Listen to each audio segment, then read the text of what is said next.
ಎಲ್ರಿಗೂ ನಮಸ್ಕಾರ. ನಾನು Rohit Desai, co founder of JB experts. ತುಂಬ ದಿನ ಆದಮೇಲೆ ವಿಡಿಯೋ ಬರ್ತಾ ಇದೆ. ಸಾರಿ, ನಾನು ಟ್ರಾವೆಲಲ್ಲಿದ್ದೆ, ರೆಕಾರ್ಡ್ ಮಾಡೋಕ್ಕಾಗಿಲ್ಲ.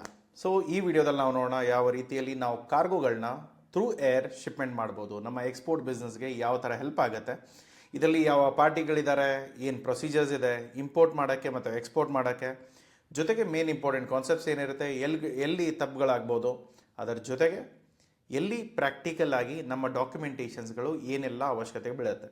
ಓಕೆ, ಸ್ಟಾರ್ಟ್ ಮಾಡೋಣ. ಫಸ್ಟ್ ಬರೋದು ಪ್ಲೇಯರ್ಸ್, ಯಾವ್ಯಾವ ಪ್ಲೇಯರ್ಸ್ಗಳಿದ್ದಾರೆ. ಸೊ ಇವಾಗ ನಾವೇನಾದರೂ ಎಕ್ಸ್ಪೋರ್ಟ್ ಮಾಡ್ತಾ ಇದ್ರೆ ನಾವು ಶಿಪ್ಪರ್ ಆಗ್ತೇವೆ, ಬಾಯರ್ ಏನಿದ್ದಾರೆ ಅವ್ರು ಕನ್ಸೈನಿ ಆಗ್ತಾರೆ. ಒಂದು ವೇಳೆ ನಾವೇನಾದರೂ ಇಂಪೋರ್ಟ್ ಮಾಡ್ತಾ ಇದ್ರೆ ನಾವು ಕನ್ಸೈನಿ ಆಗ್ತೇವೆ, ನಮ್ಮ ಸಪ್ಲೈಯರ್ ಏನಿದ್ದಾರೆ ಅವರು ಶಿಪ್ಪರ್ ಆಗ್ತಾರೆ. ಸೊ ಬೇಸಿಕಲಿ ಇದು role reverse type. So basically ಅದನ್ನು ಅರ್ಥ ಮಾಡ್ಕೊಳ್ಳಿ. ನೆಕ್ಸ್ಟ್ ಬರೋದು ನಿಮ್ಮ ಫ್ರೈಟ್ ಫಾರ್ವರ್ಡರ್. ಪ್ರತಿಯೊಂದು ಶಿಪ್ಮೆಂಟಲ್ಲಿ ನಿಮ್ಮ ಶಿಪ್ಮೆಂಟ್ ಆಗಿರ್ಬೋದು, ಅಥವಾ ನಿಮ್ಮ ಏರ್ ಶಿಪ್ಮೆಂಟ್ ಆಗಿರ್ಬೋದು, ಅಥವಾ ರೋಡ್ ಆಗಿರ್ಬೋದು, ರೈಲ್ ಆಗಿರ್ಬೋದು, ಯಾವುದೇ ಮೋಡ್ ಆಫ್ ಟ್ರಾನ್ಸ್ಪೋರ್ಟೇಷನ್ ನೀವು ಯೂಸ್ ಮಾಡೋದಾದ್ರೂ ಕೂಡ freight forwarder is the first person. ಇವ್ರೇನು ಮಾಡ್ತಾರೆ, ನಿಮಗೆ ಬೇಕಾಗೋ ಕಂಟೈನರ್ಗಳು ಏರ್ಲೈನ್ ಜೊತೆ ಮಾತಾಡಿಕೊಂಡು ನಿಮಗೆ ನೆಗೋಷಿಯೇಟ್ ಮಾಡಿ ನಿಮ್ಮ ಪ್ರೈಸಸ್ಗಳನ್ನ ಕೊಡ್ತಾರೆ. ನಿಮ್ಮ ಮೆಟೀರಿಯಲ್ಗಳೆಲ್ಲ ರೆಡಿ ಆದಮೇಲೆ ಅವ್ರಿಗೆ ಹ್ಯಾಂಡ್ ಓವರ್ ಮಾಡ್ತೀರಾ, ಬೇರೆ ಎಲ್ಲ ಪ್ರೊಸೀಸ್ನ ಅವರೇ ನೋಡ್ಕೊಳ್ತಾರೆ. ಸೊ ನೆಕ್ಸ್ಟ್ ಏನಿದೆ, ಕಸ್ಟಮರ್ ಬ್ರೋಕರ್. ಇವಾಗ ಎಲ್ಲ ಫ್ರೈಟ್ ಫಾರ್ವರ್ಡರ್ ಹತ್ರ ಇನ್ ಹೌಸ್ ಕಸ್ಟಮ್ ಬ್ರೋಕರ್ಸ್ ಇರ್ತಾರೆ. ಆ ಕಸ್ಟಮ್ ಆಫೀಸ್ದು ಏನಿದೆ ಡಾಕ್ಯುಮೆಂಟೇಷನ್ಸ್ ಇರ್ಬೋದು, ಅಥವಾ ಕಸ್ಟಮ್ ಜೊತೆ ಏನಾದರೂ ಮಾತಾಡೋದಿರ್ಬೋದು, ಅಥವಾ ಅವ್ರಿಗೇನಾದರೂ ಕ್ಲಾರಿಫಿಕೇಷನ್ ಇರ್ಬೋದು, ಪ್ರತಿಯೊಂದನ್ನು ಕೂಡ ಕಸ್ಟಮ್ ಬ್ರೋಕರ್ಸ್ ಏನಿದ್ದಾರೆ ಇವ್ರು ಕ್ಲಾರಿಫೈ ಮಾಡ್ತಾರೆ. ಸೊ ನಾರ್ಮಲಿ ಫ್ರೈಟ್ ಫಾರ್ವರ್ಡರ್ಸ್ ಹತ್ರ ಅವ್ರದ್ದೇ ಆದ ಅಸೋಸಿಯೇಟೆಡ್ ಅಥವಾ ಸ್ವಂತ ಕಸ್ಟಮ್ ಬ್ರೋಕರ್ಸ್ ಇರ್ತಾರೆ. ನೆಕ್ಸ್ಟ್ ಇರೋದು ಏರ್ಲೈನ್ಸ್. ಬಿಕಾಸ್ ಆಬ್ವಿಯಸ್ಲಿ ನಾವು ಟ್ರಾನ್ಸ್ಪೋರ್ಟೇಷನ್ ಥ್ರೂ ಏರ್ ಮಾಡುವಾಗ ಏರ್ಲೈನ್ಗಳು ನಿಮ್ಮ ಮೆಟೀರಿಯಲ್ಸ್ಗಳನ್ನ ತೊಗೊಂಡೋಗ್ತಾರೆ. ಕಸ್ಟಮ್ ಅಥಾರಿಟೀಸ್, ನಿಮ್ಮ ಪ್ರಾಡಕ್ಟ್ಸ್ಗಳು ಕರೆಕ್ಟಾಗಿದೆಯಾ ಇಲ್ವಾ, ಸರಿಯಾಗಿ ಪ್ರಾಡಕ್ಟ್ಗಳನ್ನ ಎಕ್ಸ್ಪೋರ್ಟ್ ಮಾಡ್ತಾ ಇದ್ದೀರಾ ಇಲ್ವಾ, ಡಾಕ್ಯುಮೆಂಟೇಷನ್ ಕರೆಕ್ಟಾಗಿದೆಯಾ ಇಲ್ವೋ, ಅಥವಾ ನೀವು ಪ್ರಾಡಕ್ಟ್ ಎಕ್ಸ್ಪೋರ್ಟ್ ಮಾಡ್ತಾ ಇರೋದು ನಿಮ್ಮ ಡಾಕ್ಯುಮೆಂಟೇಷನ್ಸ್ ಕರೆಕ್ಟಾಗಿದೆಯಾ ಇಲ್ವಾ ನೋಡ್ಕೊಳ್ತಾರೆ. ಅದನ್ನು ನೆಕ್ಸ್ಟ್ ಇರೋದು ಆ ಪ್ರಾಡಕ್ಟ್ಸ್ಗಳು ಲೀಗಲ್ಲ ಇಲ್ಲೀಗಲ್ಲ ನೋಡಿಕೊಂಡು ಅಪ್ರೂವಲ್ ಕೊಡ್ತಾರೆ. ಎಲ್ಲ ಕರೆಕ್ಟಾಗಿದ್ದರೆ ನಾರ್ಮಲಿ 99% ಏನು ಪ್ರಾಬ್ಲಮ್ ಆಗಲ್ಲ. ಒಂದು ವೇಳೆ ಡಾಕ್ಯುಮೆಂಟೇಷನ್ ಇಲ್ಲ ಏನಾದರೂ ಸ್ವಲ್ಪ ಹೆಚ್ಚು ಕಡಿಮೆ ಇದ್ದರೆ ಮಾತ್ರ ಸ್ವಲ್ಪ ಪ್ರಾಬ್ಲಮ್ ಆಗುತ್ತೆ. ಅದರ ಜೊತೆಗೆ ಗ್ರೌಂಡ್ ಹ್ಯಾಂಡ್ಲಿಂಗ್ ಟೀಮ್ ಇರ್ತಾರೆ. ಸೊ ನಿಮ್ಮ ಮೆಟೀರಿಯಲ್ಗಳನ್ನ ಲೋಡ್ ಮಾಡೋದು, ನೀವು ಏರ್ಪೋರ್ಟಿಗೆ ಹೋದಾಗ ನೋಡ್ತಾ ಇರ್ತೀರ, ತುಂಬ ಜನ ಬಂದು ಆ ವೆಹಿಕಲಲ್ಲಿ ಡ್ರೈವ್ ಮಾಡ್ಕೊಂಡ್ಬಂದು ಲಗೇಜ್ಗಳನ್ನ ಲೋಡ್ ಮಾಡ್ತಾ ಇರ್ತಾರೆ. ಆ ಥರದ ಲಗೇಜ್ಗಳನ್ನ ಲೋಡ್ ಮಾಡೋರು ಗ್ರೌಂಡ್ ಹ್ಯಾಂಡ್ಲಿಂಗ್ ಟೀಮ್ ಅಂತ ಹೇಳ್ತಾರೆ. ಇವಾಗ ನಾವು ಏನಾದರೂ ಎಕ್ಸ್ಪೋರ್ಟ್ ಮಾಡ್ತಾ ಇದ್ದೇವೆ, ಇವಾಗ ನಮ್ಮ ಪ್ರೊಸೆಸ್ ಏನಿರುತ್ತೆ, ಈಗ ನಾವು ಒಬ್ಬ ಶಿಪ್ಪರ್ ಆಗಿ ನಮ್ಮ ಪ್ರೊಸೆಸ್ ಏನಿದೆ ಅರ್ಥ ಮಾಡ್ಕೊಳ್ಳೋ. ಒಂದು ವೇಳೆ ನಾವು ಎಕ್ಸ್ಪೋರ್ಟ್ ಮಾಡ್ತಾ ಇದ್ದೇವೆ, ಸೊ ನಾನು ಏನು ಮಾಡಬೇಕು, ಫಸ್ಟು ಒಂದು ಎನ್ಕ್ವೈರಿ ಜನರೇಟ್ ಮಾಡ್ತೀರಾ, ಕೊಟೇಷನ್ಸ್ ಎಲ್ಲ ಕೊಡ್ತೀರಾ, ಅಗ್ರಿ ಮಾಡ್ಕೊಳ್ತೀರಾ. ಅದಾದಮೇಲೆ ಎಲ್ಲ ಪೇಮೆಂಟ್ಗಳು ನಿಮ್ಮ ಡೀಟೇಲ್ಸ್ಗಳಿಂದ ಎಲ್ಲ ಹ್ಯಾಂಡಲ್ ಮಾಡ್ಕೊಂಡ್ಮೇಲೆ ನೀವೇನು ಮಾಡ್ತೀರಾ, ನಿಮ್ಮ ಫ್ರೈಟ್ ಫಾರ್ವರ್ಡರ್ ಜೊತೆ ಮಾತಾಡ್ತೀರಾ.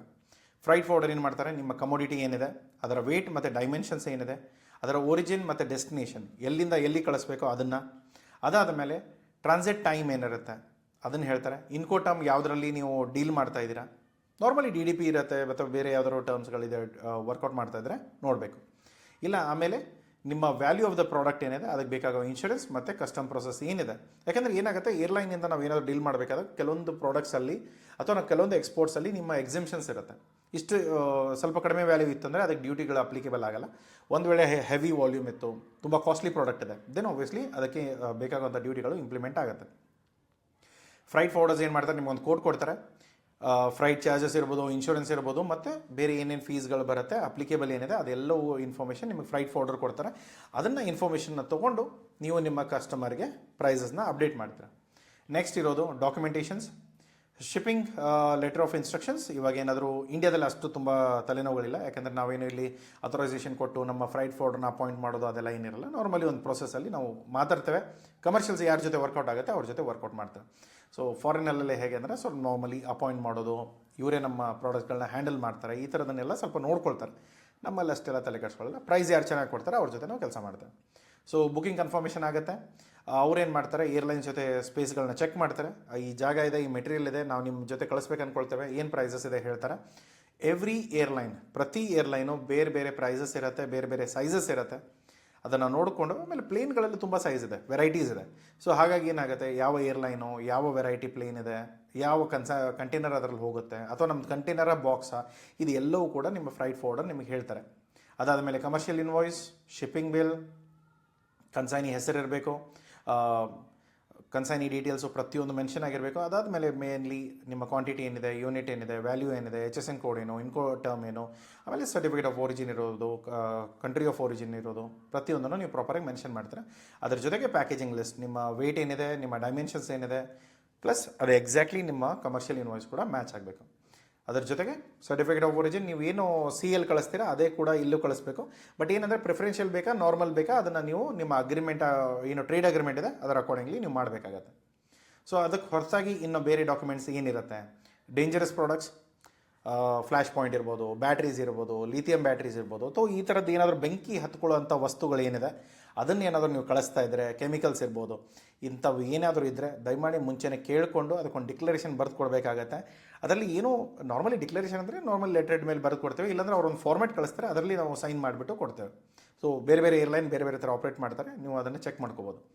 ಎಂಡ್ ಆಫ್ ದ ಡೇ ನೀವು ಫ್ರೈಟ್ ಫಾರ್ವರ್ಡರ್ ನಿಮ್ಗೆ ಅಂತ ಹೇಳ್ತಾರೆ, ಸರ್ ಡಿಕ್ಲರೇಷನ್ ಕಳಿಸಿಲ್ಲ ಅಂದರೆ ಅವರು ಫಾರ್ಮೆಟ್ ಕಳಿಸ್ತಾರೆ, ನೀವು ಡಿಕ್ಲರೇಷನ್ ಕೊಟ್ಟರೆ ಮುಗಿದೋಗುತ್ತೆ. ಇಲ್ಲ ಅಂದರೆ ಕೆಲವೊಂದು ಸರಿ ಏನಾಗುತ್ತೆ ಅದಕ್ಕೆ ಟೆಸ್ಟ್ ಮಾಡಿಸ್ಕೊಂಡು ಮಾಡೋದಿರುತ್ತೆ, ಅದನ್ನು ಕೂಡ ಮಾಡಿಸ್ಕೊಂಡು ಕೊಡಬೇಕಾಗತ್ತೆ. ನೆಕ್ಸ್ಟ್ ಇರೋದು ಎಕ್ಸ್ಪೋರ್ಟ್ ಲೈಸೆನ್ಸ್. ಇಂಡಿಯಾದಲ್ಲಿ ಅದೇನು ತಲೆನೋವಿಲ್ಲ, ಒಂದು IC ತೊಗೊಂಡ್ಬಿಟ್ರೆ ಇಂಪೋರ್ಟ್ ಎಕ್ಸ್ಪೋರ್ಟ್ ಎರಡೂ ಮಾಡ್ಬೋದು. ಒಂದು ವೇಳೆ ನೀವೇನಾದರೂ ಬೇರೆ ಇಕ್ವಿಪ್ಮೆಂಟ್ಗಳನ್ನ ಏನೋ ಮಾಡ್ತಾಯಿದ್ರೆ ಅದಕ್ಕೆ ಏನಾದರೂ ರಿಸ್ಟ್ರಿಕ್ಟೆಡ್ ಇತ್ತು ಅಂದರೆ ಅದಕ್ಕೆ ಮತ್ತೆ ನೀವು ಅಡಿಷ್ನಲ್ ಅಥರೈಸೇಷನ್ ಸರ್ಟಿಫಿಕೇಟ್ಗಳು ಬೇಕಾಗುತ್ತೆ. ಪ್ಲಾಂಟ್ ಬೇಸ್ಡ್ ಪ್ರಾಡಕ್ಟ್ಸ್ ಇದ್ದರೆ ಪ್ಯಾಥೋಸ್ಯಾನಿಟರಿ ಸರ್ಟಿಫಿಕೇಷನ್ ಬೇಕಾಗುತ್ತೆ. ಆಮೇಲೆ ವೆಟನರಿ ಏನಾದರೂ ಆ್ಯನಿಮಲ್ಸ್ ಇದ್ದರೆ, ಲೈವ್ ಆ್ಯನಿಮಲ್ಸ್ ಎಸ್ಪೆಷಲಿ ಫಿಶ್ಗಳು, ಹಾರ್ಸ್ಗಳು, ತುಂಬ ಪ್ರಾಡಕ್ಟ್ಸ್, ತುಂಬ ಲೈವ್ ಆ್ಯನಿಮಲ್ಸ್ಗಳು ಬೈ ಏರ್ ಎಕ್ಸ್ಪೋರ್ಟ್ ಆಗುತ್ತೆ. ಈವನ್ ಕುದುರೆಗಳೆಲ್ಲ ನಾವು ಏರ್ಲೈನ್ಸಲ್ಲಿ ಕಳಿಸ್ತೇವೆ. ಸೊ ಅದನ್ನು ಕೂಡ ನೀವೇನಾದರೂ ಡೀಲ್ ಮಾಡೋದಾದರೆ ಮಾಡ್ಬೋದು. ಸೊ ಅದರ ಜೊತೆಗೆ ಸ್ಪೆಷಲ್ ಸರ್ಟಿಫಿಕೇಷನ್ ಏನಾದರೂ ಇಲ್ಲೇ ಆಗಿರ್ಬೋದು ಅಥವಾ ಹೊರದೇಶದಲ್ಲಾಗಿರ್ಬೋದು, ಯಾವುದೇ ದೇಶಕ್ಕೆ ನೀವೇನಾದರೂ ಕಳಿಸ್ತಾ ಇದ್ದಾಗ ಅಲ್ಲೇನಾದರೂ ಸ್ಪೆಸಿಫಿಕ್ ಆಗಿ ರಿಕ್ವೈರ್ಮೆಂಟ್ಗಳೇನಾದರೂ ಇದ್ದರೆ ಅದನ್ನು ಕೂಡ ನೀವು ಪ್ರೊವೈಡ್ ಮಾಡಬೇಕಾಗತ್ತೆ. ನೆಕ್ಸ್ಟ್ ಇರೋದು ಕಸ್ಟಮ್ ಕ್ಲಿಯರೆನ್ಸ್. ಒಂದು ಸರಿ ನಿಮ್ಮ ಫ್ರೈಟ್ ಫಾರ್ವರ್ಡರ್ ಎಲ್ಲ ಸಬ್ಮಿಟ್ ಮಾಡ್ತಾರೆ, ಅವ್ರದ್ದೇ ಆದ ಕಸ್ಟಮ್ ಕ್ಲಿಯರೆನ್ಸಸ್ ಎಲ್ಲ ಡಾಕ್ಯುಮೆಂಟ್ಗಳನ್ನ ಫೈಲ್ ಮಾಡ್ತಾರೆ, ಅದೆಲ್ಲ ಹೋಗಿ ಕಸ್ಟಮ್ ಅವಾಗ ಅವ್ರು ಏನು ರಿಕ್ವೆಸ್ಟ್ ಮಾಡ್ತಾರೆ, ಕಸ್ಟಮ್ ಇನ್ಸ್ಪೆಕ್ಷನ್ ರಿಕ್ವೆಸ್ಟ್ ಮಾಡ್ತಾರೆ, ಅವ್ರು ಬಂದು ಇನ್ಸ್ಪೆಕ್ಟ್ ಮಾಡ್ತಾರೆ, ಎಲ್ಲ ಡಾಕ್ಯುಮೆಂಟ್ಸ್ ಮತ್ತು ಪ್ರಾಡಕ್ಟ್ಗಳೆಲ್ಲ ಓಕೆ ಇದೆ ಅಂದರೆ ಕ್ಲಿಯರ್ ಮಾಡ್ತಾರೆ. ದೆನ್ ಆ ಕಾರ್ಗೋ ಏನಿದೆ ಅದು ನಿಮ್ಮ ಏರ್ಲೈನ್ಗೆ ಹ್ಯಾಂಡ್ ಓವರ್ ಆಗುತ್ತೆ. ಅದಾದಮೇಲೆ ಒಂದು ಮಾಸ್ಟರ್ ಏರ್ವೇ ಬಿಲ್ ಜನರೇಟ್ ಆಗುತ್ತೆ. ಮಾಸ್ಟರ್ ಏರ್ವೇ ಬಿಲ್ ಅಂದರೆ ಬೇಸಿಕ್ಲಿ ಒಂದು 10-20 ಬಾಕ್ಸ್ಗಳ ಜೊತೆಗೆ ಪ್ಯಾಕ್ ಮಾಡಿ ಲೋಡ್ ಮಾಡಿಬಿಡ್ತಾರೆ, ಅದಕ್ಕೆ ಒಂದು ಮಾಸ್ಟರ್ ಏರ್ವೇ ಬಿಲ್ ಅಂತಾರೆ. ಬಟ್ ನಿಮಗೆ ಒಂದು ಸ್ಪೆಸಿಫಿಕ್ ಆಗಿ ಸಪ್ರೇಟ್ ಹೌಸ್ ಏರ್ವೇ ಬಿಲ್ ಸಿಗುತ್ತೆ ನಿಮ್ಮ ಬಾಕ್ಸಿಗೆ ಏನಿದೆ ಅದು. ಓಕೆ, ಅದಾದಮೇಲೆ ಫ್ಲೈಟ್ ಟ್ರ್ಯಾಕಿಂಗ್ ಮಾಡ್ತೀರಾ, ನಿಮ್ಮ ಪ್ರಾಡಕ್ಟ್ ಡಿಸ್ಪ್ಯಾಚ್ ಆಗಿರುತ್ತೆ, ಅದನ್ನು ನೀವು ನಿಮ್ಮ ಬಾಯರ್ಗೆ ಇನ್ಫಾರ್ಮ್ ಮಾಡ್ತೀರಾ. ಇವಾಗ ನಾವೇನು ಮಾಡ್ತಾ ಇದ್ದೇವೆ, ಇವಾಗ ಆ್ಯಸ್ ಎ ಎಕ್ಸ್ಪೋರ್ಟರ್ ನಾನೇನು ಎಕ್ಸ್ಪೋರ್ಟ್ ಮಾಡುವಾಗ ನನ್ನ ಪ್ರೊಸೆಸ್ ಏನಿದೆ ಅಂತ, ಇವಾಗ ನನ್ನ ಇಂಪೋರ್ಟರಿಗೆ ಏನು ಪ್ರೊಸೆಸ್ ಬರುತ್ತೆ. ಒಂದು ವೇಳೆ ನೀವೇನಾದರೂ ಇಂಪೋರ್ಟ್ ಮಾಡ್ತಾ ಇದ್ರೆ ಈ ಪ್ರೊಸೆಸ್ ನಿಮ್ಗೆ applicable.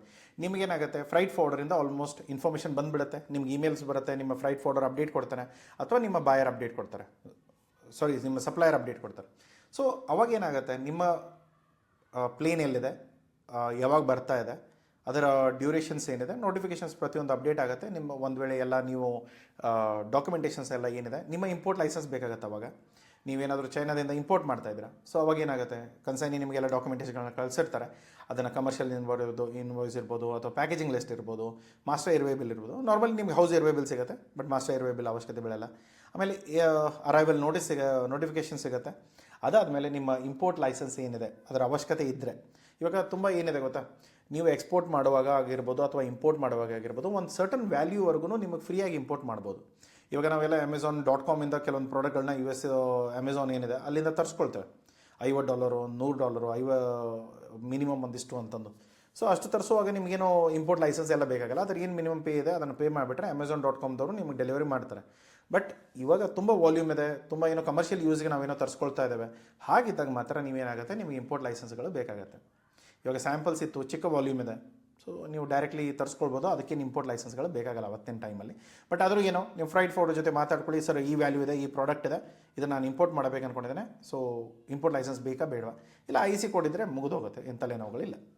So certificate of origin ಮತ್ತು ನೀವೇನಾದರೂ ಅಗ್ರಿಮೆಂಟ್ ಅಂಡರ್ ಏನಾದರೂ ಬೆನಿಫಿಟ್ ತೊಗೋಬೇಕು ಅಥವಾ ಡ್ಯೂಟಿ ಎಕ್ಸೆಂಪ್ಷನ್ ಮಾಡಿಸ್ಕೋಬೇಕಂದ್ರೆ ದಯಮಾಡಿ ನಿಮ್ಮ ಸರ್ಟಿಫಿಕೇಟ್ ಆಫ್ ಒರಿಜಿನ್ ಪ್ರಿಫರೆನ್ಷಿಯಲ್ ಬೇಕಾಗುತ್ತೆ, ಇಲ್ಲದೆ ಹೋದರೆ ಅವಶ್ಯಕತೆ ಇಲ್ಲ. ಆಮೇಲೆ ನೀವು ಏನಾದರೂ ಇಂಪೋರ್ಟ್ ಮಾಡುವಾಗ ನಿಮ್ಮ ಇಂಪೋರ್ಟಿಂಗ್ ಕಂಟ್ರಿ ಅಂದರೆ ಇವಾಗ ಇಂಡಿಯಾಕ್ಕೆ ಏನಾದರೂ ಚೈನಾದಿಂದ ತರಿಸ್ಕೊಳ್ತಾ ಇದ್ದಾವೆ, ಆ್ಯಂಟಿ ಡಂಪಿಂಗ್ ಡ್ಯೂಟಿ ಇದೆಯಾ ಅಥವಾ ಪ್ರಾಡಕ್ಟ್ ಪರ್ಮಿಟೆಡ್ ಇದೆಯಾ ಇಲ್ವೋ, ರಿಸ್ಟ್ರಿಕ್ಟೆಡ್ ಇದೆಯಾ, ಇದನ್ನೆಲ್ಲವೂ ಚೆಕ್ ಮಾಡಿಕೊಂಡು ನಿಮಗೆ ಇಂಡಿಯನ್ ಕಸ್ಟಮ್ಸ್ ಏನಿದ್ದಾರೆ ಅವ್ರು ಕ್ಲಿಯರೆನ್ಸ್ ಕೊಡ್ತಾರೆ.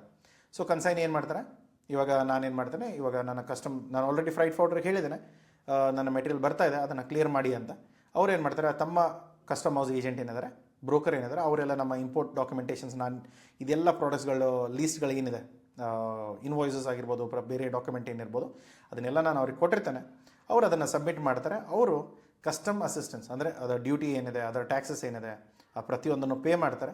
ಅದ್ರ ಜೊತೆಗೆ ಒಂದು ಇನ್ಸ್ಪೆಕ್ಷನ್ ರಿಕ್ವೆಸ್ಟ್ ಕೊಡ್ತಾರೆ. ಅವ್ರು ಬಂದು ಇನ್ಸ್ಪೆಕ್ಟ್ ಮಾಡ್ತಾರೆ, ಡಾಕ್ಯುಮೆಂಟ್ಸ್ ಎಲ್ಲ ಕರೆಕ್ಟ್ ಇದೆ, ಪ್ರಾಬ್ಲಮ್ ಇಲ್ಲ, ತೊಗೊಂಡೋಗಿ ಅಂತ ಕ್ಲಿಯರೆನ್ಸ್ ಕೊಟ್ಟಾಗ ನಿಮ್ಮ ಪ್ರಾಡಕ್ಟ್ಸ್ಗಳು ಕಸ್ಟಮ್ ಕ್ಲಿಯರೆನ್ಸ್ ಆಗಿ ನಿಮಗೆ ಡೆಲಿವರ್ ಆಗುತ್ತೆ.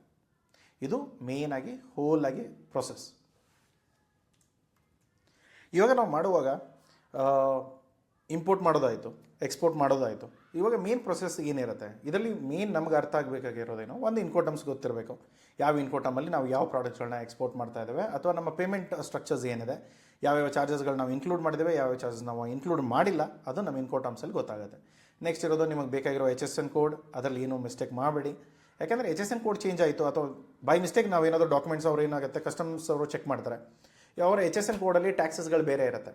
ಬಟ್ ಅವ್ರು ಪ್ರಾಡಕ್ಟ್ನ ಓಪನ್ ಮಾಡಿ ಚೆಕ್ ಮಾಡಿದಾಗ ಪ್ರಾಡಕ್ಟ್ಗಳು ಬೇರೆ ಇರುತ್ತೆ. ಸೊ ಅವಾಗ ಏನಾಗುತ್ತೆ, HSN ಕೋಡ್ ಮಿಸ್ ಮ್ಯಾಚ್ ಇದೆ, ಅದರ ಡ್ಯೂಟಿ ಕ್ಯಾಲ್ಕುಲೇಷನ್ ಮಿಸ್ ಮ್ಯಾಚ್ ಆಗಿರುತ್ತೆ.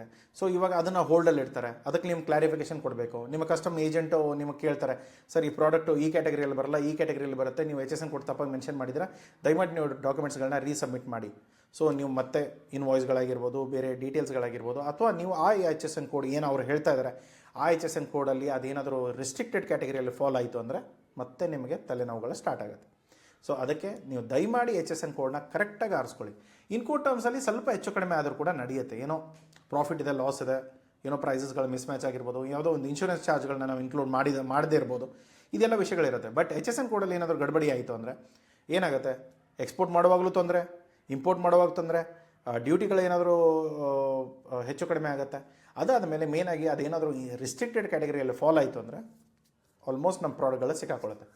ಆಮೇಲೆ ಇನ್ನೊಂದು ಏನು ಗೊತ್ತಾ, ಏರ್ಲೈನ್ಸಲ್ಲಿ ತುಂಬ ದಿನ ಪ್ರಾಡಕ್ಟ್ಸ್ಗಳು ವೇಟ್ ಆಗೋಲ್ಲ, ಅದನ್ನ ಡಿಸ್ಕಾರ್ಡ್ ಮಾಡಿಬಿಡ್ತಾರೆ. ಸೊ ಅದು ತುಂಬ ದೊಡ್ಡ ತಲೆನೋವುಗಳು, ಪೆನಲ್ಟೀಸ್ ಇರುತ್ತೆ, ಅನ್ನೆಸೆಸರಿ ಡಿಲೇಸ್ ಇರುತ್ತೆ. ಸೊ ಅದನ್ನೆಲ್ಲ ತಲೆ ಕೆಡಿಸ್ಕೊಳ್ಳೋ ಅವಶ್ಯಕತೆ ಇಲ್ಲ.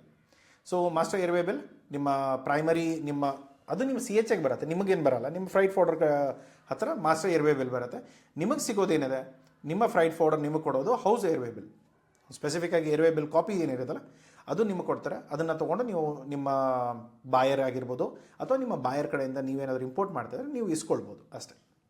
ಆದಮೇಲೆ ಯೂನಿಟ್ ಲೋಡ್ ಡಿವೈಸ್. ಸೊ ಅದೇನಾದರೂ ಕಂಟೈನರ್ ಇದೆಯಾ, ಪ್ಯಾಲೆಟ್ ಇದೆಯಾ, ಅದು ಬಾಕ್ಸಲ್ಲಿ ಹೋಗ್ತಾ ಇದೆಯಾ, ಅದನ್ನೆಲ್ಲ ನೀವು ಅರ್ಥ ಮಾಡ್ಕೋಬೇಕಾಗತ್ತೆ. ಯಾವುದೇ ವಿಷಯ ಇದ್ದಾಗ ರಿಸ್ಕ್ಗಳನ್ನ ತೊಗೊಳ್ಬೇಡಿ, ಇನ್ಶೂರೆನ್ಸ್ಗಳನ್ನ ಕವರ್ ಮಾಡ್ಕೊಳ್ಳಿ. ನಿಮ್ಗೆ ಯಾವುದೇ ವಿಷಯದಲ್ಲಿ ಏನಾಗುತ್ತೆ, ಕೆಲವೊಂದು ಸರಿ ನಾವು ಅಂದ್ಕೊಳ್ತೇವೆ ಇನ್ಶೂರೆನ್ಸ್ ಆಲ್ರೆಡಿ ಇದೆ, ಒನ್ ಲೆವೆಲ್ ಆಫ್ ಇನ್ಶೂರೆನ್ಸ್ ಇದ್ದೇ ಇರುತ್ತೆ. ಆದರೆ ಬೇಸಿಕ್ ಇನ್ಶೂರೆನ್ಸ್ದಿಂದ ನಮ್ಮ ಪ್ರಾಡಕ್ಟ್ಸ್ಗಳು 110% ಕವರ್ ಆಗಲ್ಲ. 110% ಯಾಕೆ, ನಮ್ಮ ಪ್ರಾಡಕ್ಟ್ ಇದೆ, ಅದರ ಮೇಲ್ಗಡೆ ನಮ್ಮ ಖರ್ಚು ಇರುತ್ತೆ. ಸೊ ಅವಾಗ ನೀವೇನು ಮಾಡಬೇಕಾಗತ್ತೆ, ಇನ್ಶೂರೆನ್ಸಲ್ಲಿ 110% ಎಕ್ಸ್ಟ್ರಾ ಕವರೇಜ್ ತೊಗೊಂಡು ಒಂದು ವೇಳೆ ನಿಮ್ಮ ಪ್ರಾಡಕ್ಟ್ಸ್ಗೆ ಏನೂ ಆಗದೆ ಹೋದರೆ ಒಳ್ಳೆಯದು. ದೇವ್ರಿಗೆ ಹುಂಡಿಗೆ ದುಡ್ಡು ಹಾಕಿ ಆರಾಮಾಗಿ ಇರಬೇಕನ್ನೋ ಒಂದು ಉದ್ದೇಶ ಅಷ್ಟೇ. ಇವಾಗ ಏನಾಗುತ್ತೆ, ಕೆಲವೊಂದು ಸರಿ ನಾವು ದುಡ್ಡು ಉಳ್ಸೋಕ್ಕೆ ಒಂದು ಬೇಸಿಕ್ ಯಾವುದೋ ಇನ್ಶೂರೆನ್ಸ್ ಇರುತ್ತೆ, ಅಂತ ತೊಗೊಳ್ತೇವೆ. ನಾಳೆ ಏನಾದರೂ ಬೇರೆ ಥರದ ಪ್ರಾಬ್ಲಮ್ ಆದಾಗ ಆ ಇನ್ಶೂರೆನ್ಸ್ಗಳು ವ್ಯಾಲಿಡ್ ಆಗಲ್ಲ. ಸೊ ಅವಾಗ ನಮ್ಮ ಲಾಸಸ್ ಆಗೋ ಚಾನ್ಸಸ್ ಇರ್ತದೆ. ಇವಾಗ ಏನು ಗೊತ್ತಾ, ಆಕ್ಸಿಡೆಂಟ್ಗಳು ದಿನ ಆಗಲ್ಲ, ಯಾವಾಗಾದರೂ ಆದಾಗ ಮಾತ್ರ ನಮಗೆ ಸರಿಯಾಗಿ ಲಾಸ್ ಆಗುತ್ತೆ. ಸೊ ಅದನ್ನು ನೀವು ನೋಡಿಕೊಂಡು ಯಾವ ಥರದ ಇನ್ಶೂರೆನ್ಸ್ ಇದೆ, ಅದರಲ್ಲಿ ಏನೇನು ಕವರ್ ಆಗಿದೆ, ಏನೇನು ಕವರ್ ಆಗಿಲ್ಲ, ಅಥವಾ ಅದನ್ನು ಕವರ್ ಮಾಡೋಕ್ಕೆ ನಾವು ಎಷ್ಟು ಎಕ್ಸ್ಟ್ರಾ ದುಡ್ಡು ಕೊಡಬೇಕು, ಸಿಂಪಲ್ ಅಷ್ಟೇ. ಇವಾಗ ಕಾರ್ಗಳಲ್ಲಿ ನಾವು ಇನ್ಶೂರೆನ್ಸ್ಗಳನ್ನ ತೊಗೊಂಡಾಗ ಕೀ ಪ್ರೊಟೆಕ್ಷನ್ ತೊಗೊಳ್ಳಲ್ಲ. ಯಾಕೆ, ಒಂದು ಎಕ್ಸ್ಟ್ರಾ ಸ್ವಲ್ಪ ದುಡ್ಡು ಕೊಡಬೇಕಾಗತ್ತೆ. ಕೀ ಪ್ರೊಟೆಕ್ಷನ್ ಇಲ್ಲದೇ ಇದ್ದದಕ್ಕೆ ನಾಳೆ ನಮ್ದು ಏನಾದರೂ ಕೀ ಕಳೆದೋದ್ರೆ ಆಟೋಮೆಟಿಕ್ ನಮ್ಮ ಕಾರಲ್ಲಿ ಕೀ ಖರ್ಚುಗಳು ಏನು ಬರುತ್ತೆ ಅದನ್ನು ನಾವು ಕೈಯಿಂದ ಹಾಕಬೇಕು. ಅದರ ಬದಲು ಅದನ್ನು ಕೂಡ ಒಂದು ಇನ್ಶೂರೆನ್ಸಲ್ಲಿ ಇನ್ಕ್ಲೂಡ್ ಮಾಡಿಬಿಟ್ರೆ ನಿಮಗೇನು ಲಾಸ್ ಆಗಲ್ಲ. ಅದೇ ರೀತಿಯಲ್ಲಿ ಏರ್ಲೈನ್ಗಳು ಒಂದು ಇನ್ಶೂರೆನ್ಸ್ ಇರುತ್ತೆ, ಬೇಸಿಕ್ ಇನ್ಶೂರೆನ್ಸ್ ತೊಗೊಳ್ಳೇಬೇಕು. ಬಟ್ ಕಂಪ್ಲೀಟ್ ಇನ್ಶೂರೆನ್ಸ್ ಮಾಡಿಕೊಂಡು ನಿಮ್ದು ಏನೇ ಲಾಸ್ ಆದರೂ ಕೂಡ ಕವರ್ ಆಗುವಂಥ ಇನ್ಶೂರೆನ್ಸ್ ತೊಗೊಳ್ಳಿ, ನೀವು ಸೇಫಾಗಿ ಕೆಲಸ ಮಾಡ್ಬೋದು. ಪ್ಯಾಕೇಜಿಂಗ್ ಮೋಸ್ಟ್ ಪ್ರಾಬಬ್ಲಿ ಇವಾಗ ಏರ್ಲೈನಿಂದ ನೀವು ಡೀಲ್ ಮಾಡಬೇಕಾದಾಗ ಮೇನ್ಲಿ IATA ಅವ್ರದ್ದು ಗೈಡ್ಲೈನ್ಸ್ ಇದೆ, ಆ ಥರದ ಪ್ಯಾಕೇಜಿಂಗ್ಗಳನ್ನ ಯೂಸ್ ಮಾಡಬೇಕು. Double wall, triple layer wall, ಈ ಥರದ್ದೆಲ್ಲ ತುಂಬ ಗ್ರೇಡಿಂಗ್ಸ್ ಬರುತ್ತೆ. ಬರ್ಸ್ಟಿಂಗ್ ಸ್ಟ್ರೆಂತ್ ಚೆಕ್ ಮಾಡ್ತಾರೆ. ಸೊ ಆ ಥರದ ಪ್ಯಾಕೇಜಿಂಗ್ಗಳನ್ನ ನೋಡಿಕೊಂಡು, ತುಂಬ ಸರಿ ಏನಾಗುತ್ತೆ, ನಾವು ಪ್ಯಾಕೇಜಿಂಗ್ ಮೆಟೀರಿಯಲ್ಸ್ ಅಂತೂ ನಾವು ಚೆನ್ನಾಗಿ ಮಾಡ್ತೇವೆ, ಅದರ ಪ್ಯಾಕೇಜಿಂಗ್ ಸರಿ ಮಾಡಲ್ಲ, ದುಡ್ಡು ಅಲ್ಲೂ ಉಳಿಸ್ಕೊಳ್ಳೋಕೆ ಹೋಗ್ತೇವೆ, ಆವಾಗ ನಮ್ಮ ಮೆಟೀರಿಯಲ್ಗಳು ಹಾಳಾಗೋ ಚಾನ್ಸಸ್ ಇರುತ್ತೆ. ಸೊ ದಯಮಾಡಿ ನೀವು ಏನಾದರೂ ಎಕ್ಸ್ಪೋರ್ಟ್ ಮಾಡುವಾಗ, ಅದು ಎಸ್ಪೆಷಲಿ ಏರ್ಲೈನ್ಸಿಂದ ಮಾಡುವಾಗ ಕರೆಕ್ಟಾಗಿ ನೋಡಿಕೊಂಡು ನಿಮ್ಮ ಪ್ಯಾಕೇಜಿಂಗ್ನ ಆ್ಯಸ್ ಪರ್ ಗೈಡ್ಲೈನ್ಸ್ ಫಾಲೋ ಮಾಡಿ. ಇಲ್ಲಾಂದರೆ ಪ್ಯಾಕೇಜ್ಗಳೆಲ್ಲ ಓಪನ್ ಆಗುತ್ತೆ, ಕಿಟಿಂಗ್ ಮತ್ತು ಅದರದ್ದೆಲ್ಲ ಕಾಸ್ಟ್ಗಳು ಬರುತ್ತೆ. ಸೊ ಅದು ಸುಮ್ಮನೆ ಎಕ್ಸ್ಟ್ರಾ ತಲೆ ನಾವು ನೀಟಾಗಿ ಪ್ಯಾಕ್ ಮಾಡಿಕೊಂಡು ನೀಟಾಗಿ ಕಳಿಸಿ, ನಿಮ್ಮ ಪ್ರಾಡಕ್ಟ್ಸು ಸರಿಯಾಗಿ ಮುಟ್ಟುತ್ತೆ, ನಿಮ್ಮ ಬಾಯರ್ ಕೂಡ ಹ್ಯಾಪಿಯಾಗಿರ್ತಾರೆ. ರೆಗ್ಯುಲೇಷನ್ಸ್ ಏನಿದೆ ನೋಡ್ಕೊಳ್ಳಿ. ಯಾವುದೇ ರೂಲ್ಸ್ ಆ್ಯಂಡ್ ರೆಗ್ಯುಲೇಷನ್ಸ್ಗಳು ಅರ್ಥ ಆಗದೆ ಹೋದರೆ ದಯಮಾಡಿ ನಿಮ್ಮ ಪ್ರಾಡಕ್ಟ್ಸ್ ಏನಿದೆ ಅದನ್ನು ಕಮೆಂಟ್ ಬಾಕ್ಸಲ್ಲಿ ಹಾಕಿ ನಾನು ಉತ್ತರ ಕೊಡ್ತೇನೆ. ಯಾವುದೇ ಗೈಡೆನ್ಸ್ಗಳನ್ನ ಮಿಸ್ ಮಾಡಬೇಡಿ. ನಿಮ್ಮ ಫ್ರೈಟ್ ಫಾರ್ವರ್ಡರ್ ಗೊತ್ತಿರುತ್ತೆ, ಬಟ್ ಒಂದು ವೇಳೆ ಅವ್ರೇನಾದರೂ ಹೊಸದಾಗಿ ಏನಾದರೂ ನಿಮ್ಮ ಪ್ರಾಡಕ್ಟಲ್ಲಿ ಡೀಲ್ ಮಾಡ್ತಾಯಿದ್ರೆ ಸಿಕ್ಕಾಕೊಳ್ಳೋ ಚಾನ್ಸಸ್ ಇರುತ್ತೆ. ಸೊ ಸ್ವಲ್ಪ ನಿಮ್ಮ ಫ್ರೈಟ್ ಫಾರ್ವರ್ಡರ್ ಬಗ್ಗೆನೂ ತಿಳ್ಕೊಂಡು ಕೆಲಸ ಮಾಡಿ. ಓಕೆ, ಕಮ್ಯುನಿಕೇಷನ್ಸ್ ಪ್ಲೀಸ್ ನಿಮ್ಮ ಫ್ರೈಟ್ ಫಾರ್ವರ್ಡ್ರಿಗೆ ಒಂದು, ನಿಮ್ಮ ಬಾಯರಿಗೆ ಒಂದು, ನೀವೊಂದು, ನಿಮ್ಮ ಏರ್ಲೈನ್ಸ್ಗೆ ಒಂದು ಹೇಳೋ ಕೆಲಸ ಮಾಡೋಕ್ಕೆ ಹೋಗಬೇಡಿ. ಎಲ್ಲರ ಹತ್ರನೂ ಒಂದೇ ಥರದ ಕಮ್ಯುನಿಕೇಷನ್ ಇಟ್ಕೊಳ್ಳಿ. ಏನು ಹೇಳ್ತಾ ಇದ್ದೀರಾ, ಏನು ಮೆನ್ಷನ್ ಮಾಡ್ತಾ ಇದ್ದಾರೆ, ಏನು ಎಚ್ ಎಸ್ ಕೋಡ್ ಇದೆ, ಏನು ಡೈಮೆನ್ಷನ್ಸ್ ಇದೆ. ಇವಾಗ ತುಂಬ ಜನ ನೋಡಿದ್ದೇನೆ, ಇದು ಡೈಮೆನ್ಷನ್ಸಲ್ಲಿ ಒಂದು ಸರಿ ಸೆಂಟಿಮೀಟರ್ ಇರುತ್ತೆ, ಇನ್ನೊಂದು ಕಡೆ ಲೆಂತ್ ಮೀಟರ್ಸ್ ಇರುತ್ತೆ, ಇನ್ನೊಂದು ಕಡೆ ಇರುತ್ತೆ. ಈ ಥರದನ್ನೆಲ್ಲ ಮಾಡ್ಕೋಬೇಡಿ. ಒಂದೇ ಯೂನಿಟ್ ತೊಗೊಂಡು ಪ್ರಾಪರಾಗಿ ಕರೆಕ್ಟಾಗಿ ಮೆಜರ್ಮೆಂಟ್ ಮಾಡಿಕೊಂಡು ಕರೆಕ್ಟಾಗಿ ಡೀಟೇಲ್ಸ್ಗಳನ್ನ ಪ್ರೊವೈಡ್ ಮಾಡಿ. ಏನೋ ದುಡ್ಡು ಉಳ್ಸೋಕ್ಕೆ, ಒಂದು CBM ಉಳ್ಸೋಕ್ಕೆ, ಒಂದು ಸ್ವಲ್ಪ ವಾಲ್ಯೂಮೆಟ್ರಿಕ್ ಸ್ವಲ್ಪ ಏನೋ ಸ್ಲ್ಯಾಬ್ ಹೆಚ್ಚಿಗೆ ಆಗುತ್ತೆ ಅಂತಂದು ಕಟ್ ಮಾಡೋಕ್ಕೆ ಹೋಗಿ ಏನೋ ರಾಂಗ್ ಮಿಸ್ಟೇಕ್ಸ್ ಕೊಟ್ಟರೆ ನಿಮ್ಮ ಪ್ರಾಡಕ್ಟ್ಗಳು ಹೋಲ್ಡ್ ಆಗುತ್ತೆ, ಅನ್ನೆಸೆಸರಿ. ಅದರಿಂದ ನಿಮಗೆ ಪೆನಲ್ಟಿಗಳು ಬೀಳುತ್ತೆ. ಯಾಕೆಂದರೆ ಇದ್ರಲ್ಲಿ ಏರ್ಲೈನ್ಸಲ್ಲಿ ಎವ್ರಿ ಗ್ರಾಮ್ ಮ್ಯಾಟರ್ಸ್ ಅಂತ ಹೇಳ್ತಾರೆ. ಸೊ ಅದಕ್ಕೆ ನೀವು ದಯಮಾಡಿ ನೀವೇನಾದರೂ ಮಾಡುವಾಗ, ಯಾಕೆಂದರೆ ಅವ್ರು ಲೋಡ್ ಕ್ಯಾಲ್ಕುಲೇಷನ್ಸ್ ಇರುತ್ತೆ, ರಿಸ್ಕ್ ಇರುತ್ತೆ. ಸೊ ಅದಕ್ಕೆ ನೀವು ಏನು ಪ್ರಾಪರಾಗಿ ಮಾಡ್ತಾ ಇದ್ದೀರಾ ಕರೆಕ್ಟಾಗಿ ಕ್ಲಿಯರಾಗಿ ಮಾಡಿಕೊಂಡು ನೀವು ಪ್ಲ್ಯಾನ್ ಮಾಡ್ಕೊಳ್ಳಿ. ರಿಸ್ಟ್ರಿಕ್ಟೆಡ್ ಮತ್ತು ಪ್ರೊಹಿಬಿಟೆಡ್ ಐಟಮ್ ಬಗ್ಗೆ ತುಂಬ ನಾಲೆಜ್ ಇರಲಿ. CL ಹೋಗುವಾಗ ಅವ್ರ ಹತ್ರ ಇರೋ ಸೆಟ್ಟಿಂಗ್ಸ್ ಎಲ್ಲ ಬೇರೆ ಇರುತ್ತೆ, ದೇ ವಿಲ್ ಮ್ಯಾನೇಜ್. ಏರ್ಲೈನ್ಸಲ್ಲಿ ಜನನೂ ಕೂತ್ಕೊಳ್ತಾರೆ, ಸ್ವಲ್ಪ ಏನಾದರೂ ಹೆಚ್ಚು ಕಡಿಮೆ ಆದರೆ ಜನ ಸಾಯ್ತಾರೆ. ಸೊ ಹಾಗಾಗಿ ದಯಮಾಡಿ ನೀವು ನಿಮ್ಮ ಪ್ರಾಡಕ್ಟ್ಸ್ಗಳನ್ನ ಏನು ಕಳಿಸ್ತಾ ಇದ್ದೀರಾ ಪ್ರಾಪರಾಗಿ ಕ್ಲಿಯರಾಗಿ ಕೇಳಿಕೊಂಡು. ಕೆಲವೊಂದು ಏರ್ಲೈನ್ಸ್ಗಳು ಆಯಿಲ್ಗಳನ್ನ ಎಕ್ಸ್ಪೋರ್ಟ್ ಮಾಡೋಕ್ಕೆ ಕೊಡಲ್ಲ, ಕೆಲವೊಂದು ಏರ್ಲೈನ್ಗಳು ಅಲೌ ಮಾಡ್ತಾರೆ. ಸೊ ಅದನ್ನು ಪ್ರಾಪರಾಗಿ ತಿಳ್ಕೊಂಡು ಯಾವುದು ಪ್ರೊಹಿಬಿಟೆಡ್ ಇದೆ, ಯಾವ ರಿಸ್ಟ್ರಿಕ್ಟೆಡ್ ಇದೆ, ಯಾವುದನ್ನು ತೊಗೊಂಡು ಹೋಗ್ಬೋದು, ಯಾವುದನ್ನು ತೊಗೊಂಡು ಹೋಗೋ ಹಾಗಿಲ್ಲ, ಇದನ್ನು ತಿಳ್ಕೊಂಡು ನೀವು ಕೆಲಸ ಮಾಡಿ. And more overly time sensitive ಇರುತ್ತೆ. ಏರ್ಲೈನ್ಗಳು ತುಂಬ ಫಾಸ್ಟ್ ಇದೆ, ಓಕೆ, ಎಲ್ಲರೂ ಒಪ್ಕೊಳ್ಳೋಂಥ ವಿಷಯ. ಬಟ್ ಏನಾಗುತ್ತೆ, ಕಂಪೇರ್ ಯಾರಿಗೆ ಮಾಡ್ತಾಯಿದ್ದೀರಾ, ಸಿಗೆ ಮಾಡ್ತಾಯಿದ್ದೀರಾ, ಓಕೆ ಫಾಸ್ಟ್ ಇದೆ. ಬಟ್ ಏರ್ಲೈನ್ ಕೂಡ ಡಿಲೇ ಆಗೋ ಚಾನ್ಸಸ್ ಇರುತ್ತೆ. ಅಲ್ಲಿ ರೋಡ್ ಕ್ಲಿಯರೆನ್ಸ್ ಇಲ್ಲ, ವಿಸಿಬಿಲಿಟಿ ಇಲ್ಲ, ಅದಿಲ್ಲ, ಇದು ನಾವು ಎಷ್ಟೋ ಸರಿ ನಮ್ಮ ಪ್ಲೇನ್ಗಳೇ ಡಿಲೇ ಆಗಿರೋವಂಥ ಚಾನ್ಸಸ್ ಇದೆ. ನಾವು ಆಲ್ಮೋಸ್ಟ್ 2-3 ಗಂಟೆಗಳು ಸುಮ್ಮನೆ ಏರ್ಲೈನಲ್ಲಿ ಕೂತ್ಕೊಂಡಿರ್ತೀವಿ. ಯಾಕಂದರೆ ವಿಸಿಬಿಲಿಟಿ ಇಲ್ಲ ಅಂತ ಹೇಳ್ತಾರೆ, ಮುಗಿದೋಯ್ತು. ಮಳೆ ಇದೆ, ಚಳಿ ಇದೆ, ರನ್ವೇನೇ ಕಾಣಿಸ್ತಾ ಇಲ್ಲ, ವಿಸಿಬಿಲಿಟಿನೇ ಇಲ್ಲ ಅಂದಾಗ ಆಟೋಮೆಟಿಕ್ಲಿ ಪ್ಲೇನ್ ಟೇಕ್ ಆಫ್ ಆಗಲ್ಲ. ಸೊ ಆ ಥರದ ಡಿಲೇಗಳಾಗುತ್ತೆ. ಸೊ ತುಂಬ ಥರದ ಡಿಲೇಸ್ಗಳು ಇದೆ. ಇನ್ನೊಂದು ಸರಿ ಏನಾಗಿರುತ್ತೆ, ಕೆಲವೊಂದು ಸರಿ ನಾವು ಮಲೇಷ್ಯಾದೆಲ್ಲ ನೋಡಿದ್ವಿ, ಪ್ಲೇನ್ಗಳಿಗೆ ಕೆಟ್ಟೋಗಿರುತ್ತೆ. ಸೊ ಆ ಥರ ಆದಾಗೂ ಕೂಡ ನಮಗೆ ಈ ಥರದ ಪ್ರಾಬ್ಲಮ್ಗಳು ಬರುತ್ತೆ. ಸೊ ನೀವೇನು ಮಾಡಬೇಕು, ಒಂದು ವೇಳೆ ಇವಾಗ ನೋಡಿ, ನಾವು ಕೆಲವೊಂದು ಪ್ರಾಡಕ್ಟ್ಗಳನ್ನ ಎಕ್ಸ್ಪೋರ್ಟ್ ಮಾಡ್ತೇವೆ. ಒಂದು ಐಸ್ ಬಾಕ್ಸ್ ತೊಗೊಳ್ತೇವೆ, ಅದರಲ್ಲಿ ಒಂದು 5-6 ಗಂಟೆ ಅಲ್ಲ, ಇಲ್ಲಿಂದ ಸಿಂಗಾಪುರ್ಗೆ ಏನಾದರೂ ನಾವು ಕಳಿಸ್ತಾ ಇದ್ದೇವೆ, ಒಂದು 7-8 ಗಂಟೆಯಲ್ಲಿ ಪ್ರಾಡಕ್ಟ್ ಮುಟ್ಕೊಂಡ್ಬಿಡುತ್ತೆ ಅಂದ್ಕೊಂಡು ನಾವೇನು ಮಾಡ್ತೇವೆ, ಅಷ್ಟೇ ನಾವು ಐಸ್ ಬಾಕ್ಸಲ್ಲಿ ಡ್ರೈ ಐಸ್ ಹಾಕಿಬಿಟ್ಟು ಕಳಿಸ್ತೇವೆ. ಬಟ್ 6-7 ಗಂಟೆ ನಮಗೆ ಇಂಡಿಯಾದಲ್ಲೇ ಲೇಟ್ ಆಗಿಬಿಟ್ರೆ, ಅಥವಾ ಪ್ಲೇನ್ ಹೋಗೋದೇ ಲೇಟ್ ಆದರೆ, ಮಿನಿಮಮ್ ನೀವು ಒಂದು 24 ಅವರ್ಸ್ನ ಟೈಮ್ ಇಟ್ಕೊಂಡು ಒಂದು 24 ಗಂಟೆ ಕೂಡ ಅದು ಡಿಲೇ ಆದರೂ ಕೂಡ ನಮ್ಮ ಪ್ರಾಡಕ್ಟ್ಗಳು ಹಾಳಾಗದೇ ಇರೋ ಥರ ನೀವು ಅದನ್ನು ಪ್ರಿಕಾಷನ್ಸ್ ತೊಗೊಂಡ್ರೆ, ಡಿಲೇ ಆದರೆ ಆಯಿತು. ಬಟ್ 5-6 ಗಂಟೆ ಡಿಲೇ ಆಗುತ್ತೆ, ನೋ ಪ್ರಾಬ್ಲಮ್. ಆದರೆ 24 ಗಂಟೆ ಮೇಲೆ ಡಿಲೇ ಆದರೆ ನಮ್ಮ ಹಣೆ ಬರೋ ಅನ್ನೋದು ಅಷ್ಟೇ. ಸೊ ಬಟ್ ಮೇಜರ್ಲಿ ನಿಮ್ಮ ಪ್ರಾಡಕ್ಟ್ಗಳಲ್ಲಿ ತೊಂದರೆ ಆಗೋಲ್ಲ. ಬಟ್ ತುಂಬ ಏನೋ ಜಿಪುಣತನ ಮಾಡೋ ಅವಶ್ಯಕತೆ ಇಲ್ಲ. ತುಂಬ ಜನ ಏನು ಮಾಡ್ತಾರೆ, 5 ಗಂಟೆಲ್ಲ ಓಕೆ, ಇಷ್ಟೇ ಡ್ರೈ ಐಸ್ ಹಾಕೋದು, ಇಷ್ಟೇ ಮ್ಯಾನೇಜ್ ಮಾಡೋದು. ಯಾಕೆಂದರೆ ಎಕ್ಸ್ಟ್ರಾ ಡ್ರೈ ಐಸ್ ಹಾಕ್ಬಿಟ್ರೆ ವೇಟೇಜ್ಗೆ ಆಗುತ್ತೆ, ಅದಕ್ಕೆ ದುಡ್ಡು ಕೊಡಬೇಕು. ಸೊ ಇದನ್ನೆಲ್ಲ ಸ್ವಲ್ಪ ಜನ ಇದ್ದಾರೆ. ಸೊ ಅದಕ್ಕೆ ನೀವು ನೋಡ್ಕೊಂಡು ಮಾಡಿ. ಅದಾದಮೇಲೆ ತುಂಬ ಎಕ್ಸ್ಪೆನ್ಸಿವ್ ಇರುತ್ತೆ. ಏರ್ಲೈನ್ ಏನು ಕಡಿಮೆ ಇಲ್ಲ, ಬಟ್ ಅದನ್ನೇನೋ ಸರ್ವಿಸ್ ಚೆನ್ನಾಗಿ ಸಿಗುತ್ತೆ, ಆನ್ ಟೈಮ್ ಸಿಗುತ್ತೆ, ನೋಟಿಫಿಕೇಷನ್ಗಳು ಲೈವ್ ಇರುತ್ತೆ, ಫಾಸ್ಟೆಸ್ಟ್ ಮೋಡ್ ಇರುತ್ತೆ. ಅದ್ರ ಜೊತೆಗೆ ಇನ್ನೊಂದು ಏನಂದರೆ, ಯಾವಾಗ ನಮಗೆ ಏರ್ಲೈನ್ ಯೂಸ್ ಮಾಡಬೇಕು, ಯಾವಾಗ ನಾವು ಯೂಸ್ ಮಾಡಬಾರ್ದು ಅನ್ನೋಂಥ ಕಾಮನ್ ಸೆನ್ಸ್ ನಮಗಿದ್ರೆ ಸಾಕಾಗುತ್ತೆ.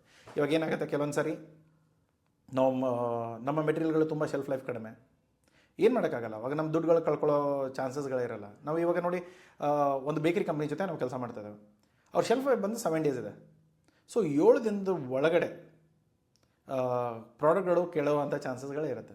ಅದಕ್ಕೆ ಇವಾಗ ನಾವು ಇವತ್ತು ಪ್ರೊಡಕ್ಷನ್ ಮ್ಯಾನುಫ್ಯಾಕ್ಚರ್ ಆಯಿತು ಅಂದರೆ, ಇವತ್ತು ಮಧ್ಯಾಹ್ನದ ಒಳಗಡೆ ಆ ಮೆಟೀರಿಯಲ್ಗಳು ಡಿಸ್ಪ್ಯಾಚ್ ಆಗಬೇಕು. ಅಷ್ಟು ಟೈಮ್ ಸೆನ್ಸಿಟಿವ್ ಇರುತ್ತೆ. ಅದರಲ್ಲಿ ಏನಾದರೂ 7 ಡಿಲೇ ಆಯಿತು ಅಥವಾ ಪ್ರಾಡಕ್ಟ್ ಹಾಳಾಯಿತು ಅಂದರೆ ನಮ್ಮ ಕತೆ ಮುಗೀತು. ಸೊ ಅದಕ್ಕೆ ನಾವೇನು ಮಾಡ್ತೇವೆ, ಒಂದು ಸೈಕಲ್ ಒಂದು ಏರ್ಲೈನ್ ಜೊತೆ ಫಿಕ್ಸ್ ಮಾಡ್ಕೊಳ್ತೀವಿ. ಅದೇ ರೂಟ್ ಇರುತ್ತೆ. ಆ ರೂಟಿಂದ ನಮಗೆ ಗೊತ್ತಿದೆ ಆ ಪ್ಲೇನ್ ಯಾವಾಗ ಹೋಗುತ್ತೆ ಅನ್ನೋದು, ಅವ್ರಿಗೆ ನಾವು ಯಾವಾಗ ಮೆಟೀರಿಯಲ್ ಮುಟ್ಟಿಸ್ಬೇಕು ಅನ್ನೋದು. ಯಾವುದೇ ಥರದ ರಿಸ್ಕ್ಗಳಾಗಿರ್ಬೋದು ಅಥವಾ ಡಿಲೇ ಆಗಿರ್ಬೋದು, ನಾವು ಅದನ್ನು ಮಾಡ್ಕೊಳಕ್ಕಾಗಲ್ಲ. ಮೆಟೀರಿಯಲ್ಗಳು ಅದೇ ಟೈಮಲ್ಲಿ ರೆಡಿ ಆಗಬೇಕು, ಮೆಟೀರಿಯಲ್ ಅದೇ ಟೈಮಿಗೆ ಡಿಸ್ಪ್ಯಾಚ್ ಆಗಬೇಕು, ಅಲ್ಲಿ ಅವ್ರ ಹ್ಯಾಂಡ್ ಓವರ್ ಅದೇ ಟೈಮಲ್ಲಿ ಆಗಬೇಕು. ಅಲ್ಲೂ ಕೂಡ ಕಸ್ಟಮ್ ಕ್ಲಿಯರೆನ್ಸ್ ಆಗಿ ಆ ಗ್ರೌಂಡ್ ಟೀಮಿಗೆ ಏನಿದೆ ಆ ಮೆಟೀರಿಯಲ್ಗಳು ಆ ಟೈಮಿಗೆ ಮುಟ್ಕೋಬೇಕು. ಇಲ್ಲದೆ ಹೋದರೆ ಫ್ಲೈಟ್ ಮಿಸ್ ಆಗುತ್ತೆ, ನಮ್ಮ ಪ್ರಾಡಕ್ಟ್ಸ್ ಮತ್ತೆ ಒಂದು 7 ಅವರ್ಸ್ ಅಥವಾ 8 ಅವರ್ಸ್ ಡಿಲೇ ಆಗುತ್ತೆ. ಅದರಿಂದ ನಮ್ಮ ನೆಕ್ಸ್ಟ್ ಫ್ಲೈಟ್ ಏನಿದೆ ಅದು ನೆಕ್ಸ್ಟ್ ಡೇ ಮುಟ್ಕೊಳ್ಳುತ್ತೆ. ಸೊ ನನ್ನ ಪ್ರಾಡಕ್ಟ್ ಏನಿದೆ ಆ shelf life automatically 1.5 day waste ಆಗಿಬಿಡುತ್ತೆ. ಯಾಕೆಂದರೆ ತುಂಬ ಸೆನ್ಸಿಟಿವ್ ಪ್ರಾಡಕ್ಟ್ ಇರುತ್ತೆ, ಅದರ ಲೈಫ್ ಅಷ್ಟೇ ಇರೋದು. ಬಟ್ ಟೈಮ್ ಸೆನ್ಸಿಟಿವ್ ಇರೋದ್ರಿಂದ, ಬಟ್ ಮಾರ್ಜಿನ್ ಒಳ್ಳೇದಿರೋದ್ರಿಂದ ನಾವು ಏರ್ಲೈನ್ ಕೂಡ ಆಫರ್ ಮಾಡ್ಬೋದು. ಸೊ ಇದನ್ನೆಲ್ಲ ನೀವು ಅರ್ಥ ಮಾಡ್ಕೊಂಡು ನೀವು ಕೆಲಸ ಮಾಡ್ಕೋಬೇಕಷ್ಟೆ. ಏನೇ ಮಾಡಿ ಒಳ್ಳೆ ಫ್ರೈಟ್ ಫಾರ್ವರ್ಡರ್ ಜೊತೆ ಮಾತಾಡ್ಕೊಳ್ಳಿ. ಇಲ್ಲದೆ ಹೋದರೆ ನಿಮ್ಮ ದುಡ್ಡುಗಳು ಮಾತ್ರ ಹಾಳಾಗುತ್ತೆ. ನೀವು ಮೆಟೀರಿಯಲ್ ರೆಡಿ ಆಗುತ್ತೆ, ಅಲ್ಲಿ ಕಳಿಸ್ತೀರಾ, ಅವನೇನೋ ತಪ್ಪಾಗಿ ಡೀಟೇಲ್ಸ್ ಕೊಡ್ತಾನೆ, ತುಂಬ ವಿಷಯಗಳಾಗುತ್ತೆ.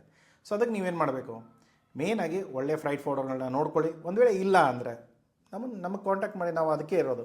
ನಿಮ್ಗೆ ಏನು ಸಪೋರ್ಟ್ ಬೇಕೋ ನಾವು ಮಾಡಿಕೊಡ್ತೇವೆ, ಏನೂ ಚಿಂತೆ ಮಾಡೋ ಅವಶ್ಯಕತೆ ಇಲ್ಲ. ನೆಕ್ಸ್ಟ್ ಇರೋದು ಪ್ರಾಪರಾಗಿ ಎಲ್ಲ ಇನ್ಫಾರ್ಮೇಷನ್ಗಳನ್ನ ಇಟ್ಕೊಳ್ಳಿ. ರಿಸ್ಟ್ರಿಕ್ಟೆಡ್ ಇದೆಯಾ, ಪ್ರಾಹಿಬಿಟೆಡ್ ಇದೆಯಾ, ಡಾಕ್ಯುಮೆಂಟೇಷನ್ ಏನು ಬೇಕು, ಯಾವ್ದು ಏನಿದೆ, HSN ಕೋಡ್ ಏನಿದೆ, ಇನ್ಕೋಟಮ್ಸ್ಗೆ ಏನು ಹಾಕಬೇಕು, ಪೇಮೆಂಟ್ಸ್ ಎಲ್ಲ ಹೇಗೆ, ಪ್ರತಿಯೊಂದನ್ನು ತಿಳ್ಕೊಂಡು ನೀರಲ್ಲಿ ಇಳಿರಿ, ಇಲ್ಲಾಂದರೆ ಮುಳುಗ್ಕೊಂಡು ಸಾಯ್ತೀರ. ಓಕೆ, ಇನ್ಕೋಟಮ್ಸ್ ಬಗ್ಗೆ ಕಂಪ್ಲೀಟಾಗಿ ಅರ್ಥ ಮಾಡ್ಕೊಳ್ಳಿ. ಯಾವ ಪ್ರೈಸ್ ಇನ್ಕ್ಲೂಡ್ ಮಾಡಿದ್ದೀರಾ ಅದನ್ನು ನೋಡ್ಕೊಳ್ಳಿ. ಇವಾಗ ನಾನು ತುಂಬ ಸಾರಿ ಹೇಳಿದ್ದೇನೆ, ನಾಲ್ಗೆಗೆ ಮೂಳೆ ಇಲ್ಲ, ಏನು ಬೇಕಾದ ಮಾತಾಡುತ್ತೆ. ಹಾಗಾಗಿ ಇವತ್ತಿನ ಟೈಮಲ್ಲಿ ಯಾರನ್ನೂ ನಂಬೇಡಿ. ಏನಿದ್ರು ಕೂಡ ಯಾರು ಏನೇ ಕಮ್ಯುನಿಕೇಟ್ ಮಾಡಲಿ ಎಲ್ಲವೂ ಕೂಡ ನಿಮ್ಮ ಇಮೇಲಲ್ಲಿ ಬರಬೇಕು. ಇಲ್ಲದೆ ಹೋದರೆ ವರ್ಸ್ಟ್ ಕೇಸ್ ಏನಂದರೆ, ಏನು ಮಾತಾಡಿರ್ತೀರ ಫೋನಲ್ಲಿ ಅದನ್ನು ನೀವು ಇಮೇಲಲ್ಲಿ ಬರೆದು as per our telephonic conversation ಅಂತ ಹೇಳಿ ಒಂದು ಇಮೇಲ್ ಹಾಕೋದ್ರಲ್ಲಿ ಏನೂ ತೊಂದರೆ ಇಲ್ಲ. ಏನಾಗುತ್ತೆ, ಇವಾಗ ಯಾರೋ ಫೋನಲ್ಲಿ ಏನೋ ಹೇಳಿರ್ತಾರೆ, ಸರ್ ಇದಾಗಲ್ಲ, HS ಕೊಡಿದೆ, ಇದಿದೆ, ಹಾಗಿದೆ ಅಂತ ಓಕೆ ಅಂತ ಹೇಳಿರ್ತೀರ. ಬಟ್ ಅದು ಏನಾದರೂ ತಪ್ಪಾಗಿ ನೀವು ಅಂದ್ಕೊಂಡಿದ್ದಾಗಿರ್ಬೋದು, ಅಥವಾ ನಾಳೆ ಇಲ್ಲ ನಾನು ಹೇಳೇ ಇಲ್ಲ ಸರ್ ನಿಮಗೆ ಅನ್ನೋದು, ಈ ಥರ ತೊಂದರೆಗಳಾದಾಗ ಸ್ವಲ್ಪ ಸಿಕ್ಕಾಕೊಳ್ಳೋ ಚಾನ್ಸಸ್ ಇರುತ್ತೆ. ನಿಮ್ಮ ಕಡೆಯಿಂದ ತಪ್ಪುಗಳು ಇರಬಾರ್ದು ಅನ್ನೋದಾದರೆ ನೀವು ದಯಮಾಡಿ ಎಲ್ಲವೂ ಕೂಡ ನಿಮ್ಮ ರಿಟರ್ನಲ್ಲಿ ತೊಗೊಂಡ್ರೆ ನಿಮ್ಗೆ ಒಳ್ಳೆಯದು. ಇಲ್ಲ ಅಂದರೆ ಅವ್ನು ರಿಟರ್ನಲ್ಲಿ ಕೊಡಲ್ವಾ, ತೊಂದರೆ ಇಲ್ಲ, ನೀವೇ ಬರೆದ್ಬಿಟ್ಟು ಅವ್ನಿಗೆ ಇಮೇಲ್ ಕಳಿಸಿ. ಓಕೆ, ಇನ್ನೊಂದೇನೆಂದರೆ ನಿಮ್ಮ ಫ್ರೈಟ್ ಫಾರ್ವರ್ಡರ್ಗಳಿಗೆ ತುಂಬ ಜನ ನಾನು ನೋಡಿದ್ದೇನೆ, ಸರ್ ನೀವು ಈ ಕನ್ಸೈನ್ಮೆಂಟ್ ಈ ಥರ ಯಾಕೆ ಮಾಡ್ಕೊಂಡ್ರೆ, ನೀವು ಫ್ರೈಟ್ ಫಾರ್ವರ್ಡರ್ಗೆ ಯಾಕೆ ಕೇಳಲಿಲ್ಲ ನೀವು ಮುಂಚೆ? ಇಲ್ಲ ಸರ್, ಅವ್ರು ಏನಾದರೂ ಅನ್ಕೊಳ್ತಾರೆ ಅಂತ ನಾನು ಕೇಳಲಿಲ್ಲ. ದುಡ್ಡು ಕೊಡ್ತಾ ಇದ್ದಾರೆ, ಏನು ಚಾರಿಟಿ ಯಾರೂ ಮಾಡ್ತಾ ಇಲ್ಲ. ಇಲ್ಲಿ ನಾವು ಬಿಸ್ನೆಸ್ಸಲ್ಲಿದ್ದಾಗ ಇಲ್ಲಿ ಯಾರೂ ನಿಮಗೆ ಫ್ರೀಯಾಗಿ ಸೇವೆ ಮಾಡ್ತಾ ಇಲ್ಲ, ಏನು ದೇವಸ್ಥಾನ ಅಲ್ಲ ಇದು. ಸೊ ನಾವು ಏನೇ ಕೆಲಸ ಮಾಡ್ತಾ ಇದ್ದರೂ ಕೂಡ ಒಂದು ಪ್ರಾಪರಾಗಿ, ಸರ್ ನನಗೆ ಈ ಡೌಟ್ ಇದೆ, ಇದನ್ನು ಕ್ಲಿಯರ್ ಮಾಡಿ. ಒಂದು ವೇಳೆ ಏನಾದರೂ ಸರಿಯಾಗಿ ಉತ್ತರ ಕೊಡಲಿಲ್ಲ ಅಂದರೆ ಫ್ರೈಟ್ ಫಾರ್ವರ್ಡರ್ ಚೇಂಜ್ ಮಾಡಿ. ಆ ಥರದ ಫ್ರೈಟ್ ಫಾರ್ವರ್ಡರ್ಸ್ಗಳು ನಿಮ್ಗೆ ಏನಕ್ಕೆ ಬೇಕು, ನಿಮ್ಮ ಕೆಲಸಕ್ಕೆ ಆಗದೆ ಹೋದಾಗ, ರೈಟ್? ಯಾರಿಗೆ ದುಡ್ಡು ಕೊಡ್ತಾ ಇದ್ದೀರಾ, ದುಡ್ಡು ಕೊಟ್ಟು ಅರ್ಥ ಮಾಡ್ಕೊಳ್ಳಿ. ಒಂದು ವೇಳೆ ಸ್ವಲ್ಪ ಎಕ್ಸ್ಪೆನ್ಸಿವ್ ಇದ್ದರೂ ಕೂಡ ಅವರೊಂದು ಕಂಪ್ಲೀಟ್ ಡ್ಯಾಶ್ಬೋರ್ಡ್ ಕಳಿಸ್ಬಿಡ್ತಾರೆ, ಸರ್ ಈ HS ಕೊಡಿ, ಇದೆಲ್ಲ ಡಾಕ್ಯುಮೆಂಟ್ಸ್ಗಳು ಬೇಕು, ಇದರಲ್ಲಿ ಏನಾದರೂ ನಿಮ್ಮ ಹತ್ರ ಇಲ್ಲ ಅಂದರೆ ಹೇಳಿ, ನಾವು ದಯಮಾಡಿ ಅರೇಂಜ್ ಮಾಡಿಸ್ತೇವೆ. ಪ್ರತಿಯೊಂದು ಸರ್ವಿಸ್ ಇರುತ್ತೆ. ಬಟ್ ಏನು, ಈವನ್ ಏರ್ಲೈನ್ಸಲ್ಲೂ ಕೂಡ ಸಪೋರ್ಟ್ ಇರುತ್ತೆ. ಕೆಲವೊಂದು ಜನ ತುಂಬ ರೆಪ್ಯೂಟೆಡ್ ಇರ್ತಾರೆ, ಈವನ್ ಏರ್ಲೈನ್ಸಿಗೆ ಕೇಳಿದ್ರು ಕೂಡ ಅವ್ರು ಫ್ರೈಟ್ ಫಾರ್ವರ್ಡರ್ಸ್ ಲಿಸ್ಟ್ ನಿಮ್ಗೆ ಕೊಟ್ಬಿಡ್ತಾರೆ. ಅವರು ಇಲ್ಲ ನಿಮ್ಮ ಕಾರ್ಗೋಗಳನ್ನ ಈ ಫ್ರೈಟ್ ಫಾರ್ವರ್ಡರಿಂದ ಬುಕ್ ಮಾಡಿಸ್ಕೊಳ್ಳಿ, ನಮ್ಮ ಜೊತೆ ಅಸೋಸಿಯೇಟೆಡ್ ಇದ್ದಾರೆ ಅಂತ. ಸೊ ಆ ಥರ ರೆಪ್ಯುಟೇಷನ್ಗಳನ್ನ ನೋಡಿಕೊಂಡು ನೀವು ಕೆಲಸ ಮಾಡಿ. ನಿಮಗೆ ಎಲ್ಲೇ ತೊಂದರೆ ಆದರೂ ಕೂಡ, ಸರ್ ಯಾರೂ ಸಿಕ್ಕಿಲ್ಲ, ನನಗೆ ಗೊತ್ತಾಗಿಲ್ಲ, ಕಾಲ್ ಮಾಡಿ JB ಎಕ್ಸ್ಪರ್ಟ್ಸ್ ಕಂಪ್ನಿಗೆ, ಏನಿದೆ ಹೆಲ್ಪ್ ಮಾಡ್ತೇವೆ. ಓಕೆ, ಸೊ ಸಿಗೋಣ ಮುಂದಿನ ವೀಡಿಯೋದಲ್ಲಿ. Thank you so much for watching this. ಇಷ್ಟ ಆಗಿದ್ರೆ ಲೈಕ್ ಮಾಡಿ, ಇನ್ನೂ ಸಬ್ಸ್ಕ್ರೈಬ್ ಮಾಡಿಲ್ಲ ಅಂದರೆ ಸಬ್ಸ್ಕ್ರೈಬ್ ಮಾಡಿ. ಸಿಗೋಣ ಮುಂದಿನ ವೀಡಿಯೋದಲ್ಲಿ. ಟೇಕ್ ಕೇರ್, ಬಾಯ್.